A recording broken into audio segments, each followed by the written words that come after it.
स्थापकाय च धर्मस्य सर्वधर्मस्वरूपिणे अवतार वरिष्ठाय रामकृष्णाय ते नमः।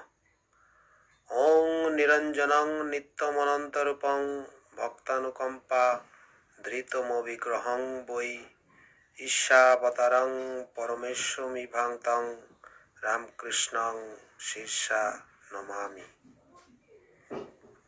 नमस्कार।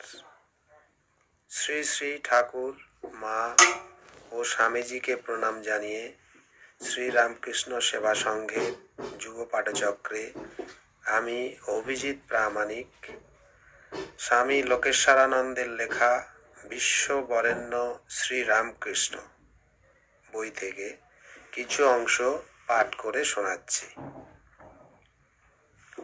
নমস্কার। অনেকের ধারণা হিন্দুরা ৩৩ কোটি দেবদেবীতে বিশ্বাস করেন। এ ধারণা ভুল। হিন্দুরা জানেন একং সদীপ্রা বহুধা বদন্তি, সদস্তু সত্য সত্তা এক, কিন্তু পণ্ডিতেরা তাকে নানা নাম দিয়ে অভিহিত করে থাকেন।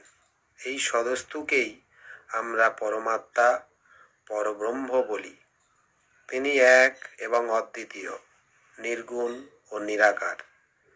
নাম রূপের ভেদে বহু বৈচিত্র্যময়। নাম রূপ কিন্তু ভক্তদের ভক্তির অবদান। যা যস্যাভিমতা পুংস সাহি তশৈব দেবতা, অর্থাৎ ভক্ত তাকে যে রূপে দেখতে চায় সেই রূপেই তাকে পায়। তার মানে তার নির্দিষ্ট কোনো রূপ নেই। যেমন রূপ নেই তেমন নামও নেই। সব রূপই তার রূপ, সব নামই তার নাম। তাকে হিন্দুরা দুর্গা, কালী, শিব, বিষ্ণু ইত্যাদি নাম দিয়ে অভিহিত করে। তাকেই আবার মুসলমানেরা আল্লাহ বলে, খ্রিস্টানেরা বলে গড। শ্রীরামকৃষ্ণ ব্রাহ্ম ভক্তদের বলতেন, তোমরা যাকে ব্রহ্ম বলো আমি তাকে কালী বলি। অর্থাৎ এক অবস্থায় যিনি নির্গুণ নিরাকার, আর এক অবস্থায় তিনি সগুণ সাকার।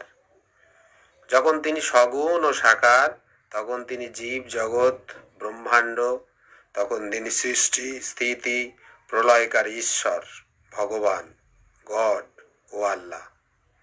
যার যেমন রুচি সেই নাম দিয়ে ডাকে। তিনি যেমন সাকার তেমনি নিরাকার।